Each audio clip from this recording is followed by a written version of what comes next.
Hello everyone, welcome to my UPSC. आज हम UP PCS prelims examination 2022 का general studies का टेस्ट नंबर 2 डिस्कस करने जा रहे हैं। इसमें हमारे 20 क्वेश्चंस हैं। उम्मीद है आपको एग्जाम में हेल्प करेंगे। शुरुआत करते हैं। प्रश्न नंबर 1, निम्नलिखित में से किस व्यक्ति ने भारत में पहली बार ग्राम स्वराज शब्द का प्रयोग किया? तो ग्राम स्वराज हो गया, राम राज्य हो गया, इस तरह के शब्दों का सब प्रथम प्रयोग जो किया था वो किसने किया था? महात्मा गांधी जी ने किया था। ठीक है, यानी कि ऑप्शन हमारा सी सही हो जाएगा। अच्छा, विनोबा भावे ने क्या किया था कि इस पे मतलब इसकी जो अवधारणा है उसको स्पष्ट किया था। कहने का मतलब है हर गांव को आत्मनिर्भर स्वायत्त इकाई में बदलने की जो प्रक्रिया है या जो बदलने का नाम है वो है ग्राम स्वराज्य। ठीक है, यहाँ क्या होता है, एक सम्मानजनक जीवन के लिए सभी प्रणालियां तथा सुविधाएं उपलब्ध होती हैं। क्वेश्चन नंबर 2, कौन सा अनुच्छेद राज्य में लोगों के कल्याण को बढ़ावा देने के लिए एक सामाजिक व्यवस्था को सुरक्षित करने के लिए एक जनादेश प्रदान करता है? तो वो कौन सा करता है? अनुच्छेद 38। अनुच्छेद 38 जो है ये क्या करता है कि राज्य को लोगों के कल्याण को बढ़ावा देने के लिए एक सामाजिक व्यवस्था को सुरक्षित रखने के उद्देश्य से जनादेश प्रदान करता है। निम्नलिखित में से कौन सा देश तापी पाइपलाइन परियोजना का हिस्सा है? तापी पाइपलाइन परियोजना, ये पाइपलाइन ये मतलब क्या कहते हैं, पेट्रोलियम या क्रूड ऑयल से रिलेटेड होती है। ठीक है, तो इसका ध्यान रखिएगा। तो ये है, इसमें कौन कौन शामिल होता है? तुर्कमेनिस्तान है, अफगानिस्तान है, पाकिस्तान है और इंडिया है। कहने का मतलब ये एक तरह से क्या है, एब्रीविएशन है। टी से तुर्कमेनिस्तान, ए से अफगानिस्तान, पी से पाकिस्तान और ई आई से इंडिया। ठीक है, तो इस तरह से तापी में क्या है कि ये 4 देश शामिल हैं, इनका ध्यान रखिएगा। कभी कभी तुर्कमेनिस्तान की जगह ताजिकिस्तान दे देता है, उसमें कंफ्यूज नहीं होना है। तो निम्नलिखित में से कौन रोबोट अनुप्रयोग क्षेत्र है? 1 मिनट, इसका तो फिर इसका ऑप्शन कौन सा सही होगा? 1, ठीक है, 4, 5, 6, 1, 4, 5, 6। तो ये कौन सा ऑप्शन हो गया? ऑप्शन डी हमारा करेक्ट हो गया। ठीक है, प्रश्न नंबर 4 देखते हैं, रोबोट का अनुप्रयोग। ठीक है, तो रोबोट का जो अनुप्रयोग है वो कौन कौन से क्षेत्रों में है और हो सकता है? तो सर्जरी में होता है, आप जानते हैं, दवा वितरण में भी हो जाता है। ठीक है, अंतरिक्ष अन्वेषण में तो होता ही होता है, क्योंकि हम स्पेस पे एकदम से डायरेक्ट इंसान को तो भेज नहीं सकते, तो वहाँ रोबोट का बहुत ज़्यादा महत्व बढ़ जाता है। निर्माण में तो होता ही है, आप देखते हैं कंस्ट्रक्शन वर्क्स में भी रोबोट का इस्तेमाल होता है। ठीक है, तो इस तरह से हमारे सभी आंसर सही हैं, हमारे सभी ऑप्शन सही हैं। तो कहने का मतलब आंसर क्या हो जाएगा? डी, उपरोक्त सभी। ये कह रहा है भारत ऑस्ट्रेलिया के द्विपक्षीय संबंधों के संदर्भ में निम्नलिखित में से असत्य कथन कौन सा है? ठीक है, तो दोनों देशों के बीच सामरिक साझेदारी समझौता हो चुका है, बात सही है। दोनों देशों के बीच नाभिकीय ऊर्जा समझौता हो चुका है। दोनों देशों के बीच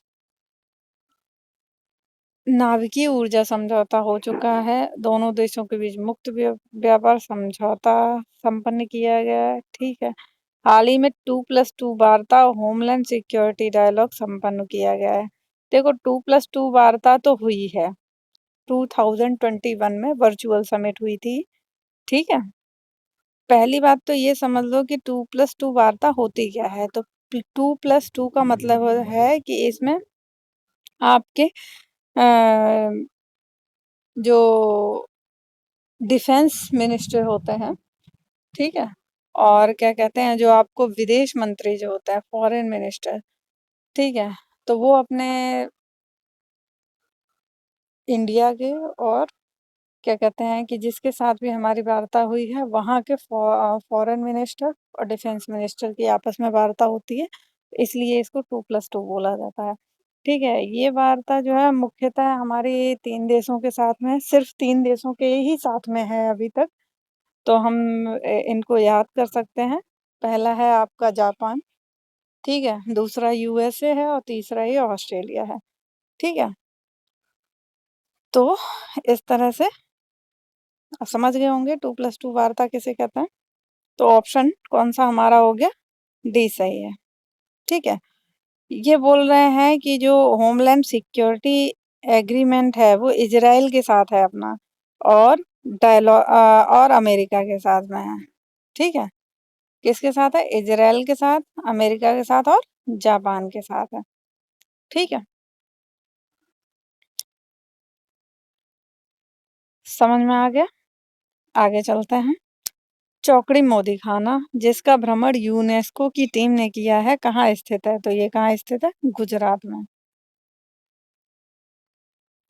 इक्विप प्लेटफ़ॉर्म EQUIP प्लेटफ़ॉर्म हाल ही में किस संगठन ने लॉन्च किया है? तो ये किसने किया है? यूनिसेफ और डब्ल्यूएचओ ने। देखो हाल ही में डब्ल्यूएचओ यूनिसेफ द्वारा इक्विप प्लेटफ़ॉर्म लॉन्च किया गया है जिसका मकसद है मानसिक स्वास्थ्य समस्या के शिकार लोगों के लिए मनोवैज्ञानिक सहायता और समर्थन। ठीक है। डब्ल्यूएचओ का कहना है कि मानसिक स्वास्थ्य में लगाया गया प्रत्येक $1 बदले में $4 प्रदान करता है। कहने का मतलब ये है कि ये मानव पूंजी निर्माण को मजबूती देगा। डब्ल्यूएचओ का कहना है कि दुनिया में लगभग 1 बिलियन लोग मेंटल डिसऑर्डर से ग्रसित हैं। निम्न आय वाले लोगों की 75% आबादी इसका इलाज नहीं मिल पाता है। समझ में आ रहा है? मतलब मेंटल डिसऑर्डर कितनी बड़ी समस्या है, बहुत बड़ी समस्या है। एक तो लोग एक्सेप्ट नहीं करते कि हाँ, हमारा बच्चा पागल है, ठीक है। ऊपर से क्या कहते हैं कि उनको इलाज कौन करवाएगा?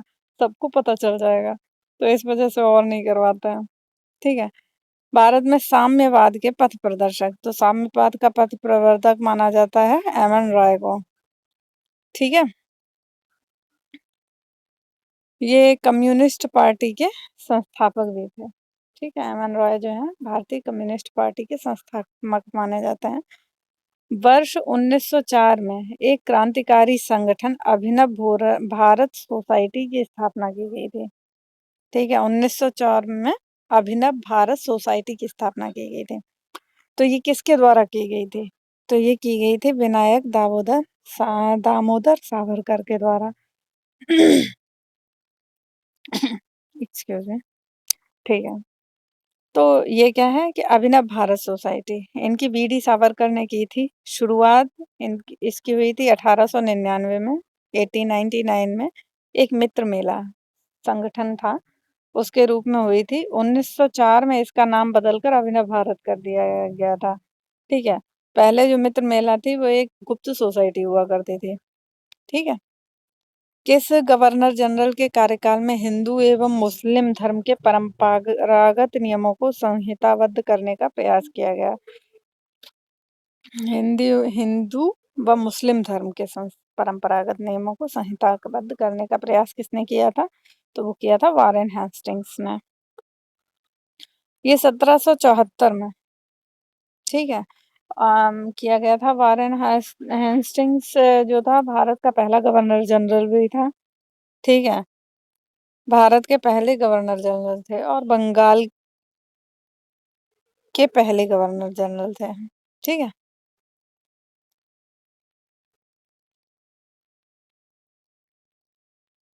अब क्वेश्चन नंबर 11 देखते हैं। भारत की आज़ादी के समय गठित किए गए मध्यस्थ न्यायाधिकरण के मुखिया कौन थे? तो वो माना जाता है विलियम पेट्रिक स्पेंस को। कारण क्या था कि ये जो हमारे जो है ना विलियम पेट्रिक स्पेंस, ये क्या थे? ब्रिटिश वकील थे, न्यायाधीश भी थे और राजनेता भी थे। ठीक है, तो इनका जन्म हुआ था 9 अगस्त 1885 को। ठीक है। इनमें से कौन-सा चौरी-चौरा घटना के बाद असहयोग आंदोलन वापस लिए जाने का पुरजोर विरोध नहीं किया था? कहने का मतलब इनका गांधी जी ने वापस लिया तो इसका विरोध नहीं किया था, इवन समर्थन किया था। तो वो कौन है? हमारे जवाहरलाल नेहरू। ठीक है? सुभाष चंद्र बोस तो बहुत ही ज़्यादा नाराज़ हो गए थे, आप जानते हैं। सीआर दास तो इतने नाराज़ हो गए थे, अलग पार्टी बना ली थी, स्वराज दल। ठीक है? मोतीलाल नेहरू और इन्होंने मिलके बनाई थी सीआर दास ने। तो कहने का मतलब ये भी नहीं है और ये भी नहीं है, ये भी नहीं है। ठीक है? तो जवाहरलाल नेहरू बचते हैं। देखो चौरी चौरा घटना के संदर्भ में बात कर लेते हैं क्योंकि 1922 में अभी 2022 चल रहा है तो इसका क्या कहते हैं कि लगभग 100 साल पूरे हो चुके हैं तो ये क्या कहते हैं कि बहुत इम्पोर्टेंट घटना हो जाती है चौरी चौरा। ये प्रीलिम्स अथवा मेंस का क्वेश्चन बन सकता है तो इस पे बहुत ज़्यादा ध्यान देने की ज़रूरत है। इसकी माइनर पॉइंट भी तो आपको देखने पड़ेंगे। ठीक है? तो कह रहे हैं ये जो घटना हुई थी वो हुई थी 5 फरवरी 1922 को, ठीक है? कहाँ हुई थी? गोरखपुर में। इस घटना में असहयोग आंदोलन के प्रदर्शनकारियों और पुलिस के बीच हुई झड़प, ठीक है? तो झड़प में हुआ क्या कि जो प्रदर्शनकारी थे उन्होंने पुलिस चौकी में लगा दी आग। अब 22 पुलिस कर्मचारी जो थे वो सीधे-सीधे इसमें जल गए, उनकी मौत हो गई। तो इस घटना से दुखी होकर गांधी जी ने क्या किया असहयोग आंदोलन वापस ले लिया। और आप जानते हो कि असहयोग आंदोलन अपने उस टाइम पे चरम पे था, एकदम चरम पे था। लोगों को ऐसा लोग और जनता में बहुत जोश भी था, हिंदू मुस्लिम एकता भी बनी हुई थी। तो उससे इसलिए लोगों को लग रहा था अब जल्दी हमें आज़ादी मिल जाएगी। इसलिए जब वापस ले लिया अचानक से तो क्या कहते हैं कि बहुत लोगों ने विरोध किया। कुछ ही लोग समर्थन में खड़े हुए थे तो उनमें से एक हमारे क्या कहते हैं जवाहरलाल नेहरू जी थे। ठीक है? अच्छा बहुत से लोग कहते हैं कि उस टाइम पे वापस नहीं लेना चाहिए था। ये गांधी जी ने बहुत बड़ी गलती करी है। ठीक है? तो जिन्हें भी ऐसा लगता है कमेंट बॉक्स में बताइएगा। ठीक है? भारत में चीनी उत्पादन और खपत के बारे में कौन-सा कथन सत्य है? तो भारत चीनी का सबसे बड़ा उत्पादक है क्या? नहीं है। आप जानते हो ब्राज़ील सबसे बड़ा उत्पादक है। भारत दुनिया का सबसे बड़ा चीनी उपभोक्ता है, नो डाउट। भारत का सबसे बड़ा चीनी उत्पादक राज्य उत्तर प्रदेश है, नहीं, महाराष्ट्र है आपका। ठीक है? वहाँ सबसे ज़्यादा चीनी मिल हैं। ठीक है? भारत में चीनी खेती केवल दक्कन प्रायद्वीप में केंद्रित है, नहीं ऐसा नहीं है भाई। उत्तर प्रदेश सबसे बड़ा गन्ना उत्पादक राज्य है हमारा। ठीक है? तो कहने का मतलब क्या है कि हमारा आंसर क्या हो जाएगा? बी। बी ये क्या है कि भारत दुनिया का सबसे बड़ा चीनी उपभोक्ता है। ठीक है? तो आगे चलते हैं क्वेश्चन नंबर 14। भारत में अंडमान निकोबार द्वीप समूह पर भारत का एकमात्र कीचड़ ज्वालामुखी है, तो वो किस द्वीप पर है? तो वो है बारातांग द्वीप पर। ठीक है? कीचड़ ज्वालामुखी याद रखना। कहाँ है? अंडमान निकोबार द्वीप समूह में है बारातांग द्वीप पर। इसे जल की भी कहा जाता है, जो कीचड़ ज्वालामुखी है उसको जल की भी कहा जाता है। ठीक है? लूनी नदी कहाँ खत्म होती है? तो लूनी नदी आप जानते हो ये क्या कहते हैं भारत की अंतस्थलीय नदी है। कहने का मतलब ये सागर में नहीं मिलती है। ठीक है? ये जमीन में ही खो जाती है। ठीक है? तो साबरमती के संगम में नहीं भाई, कंच के रण में सही है। अरब सागर में बोल दिया पहले ही कि अंतस्थलीय नदी है, सागर में खुलती ही नहीं है जाके, वहां तक पहुंच ही नहीं पाती। माउंट आबू के पास से ये लगभग निकलती है उधर से, तो ये भी हमारा आंसर नहीं है। ठीक है? तो इस तरह से आंसर हमारा क्या हो गया? कक्ष के रण में खत्म होती है। ये निकलती कहाँ से? अरावली से निकलती है। अरावली पर्वतमाला में एक पुष्कर घाटी है, वहां से ये निकलती है और गुजरात के कच्छ के रण में खत्म हो जाती है। तुमकुर तुमकुर नामक स्थान पर भारतीय भौगोलिक सर्वेक्षण ने सोने के भंडार का पता लगाया है। सोने का भंडार दिमाग में पहले से ही आ जाना चाहिए। सोना हमारे उत्तरी राज्यों में नहीं होता है, साउथ में होता है और उसमें भी मुख्यतः सिर्फ कर्नाटक में अभी तक सोने का उत्पादन होता है। ठीक है, तो वो कहाँ होगा? जाहिर सी बात है, कर्नाटक में।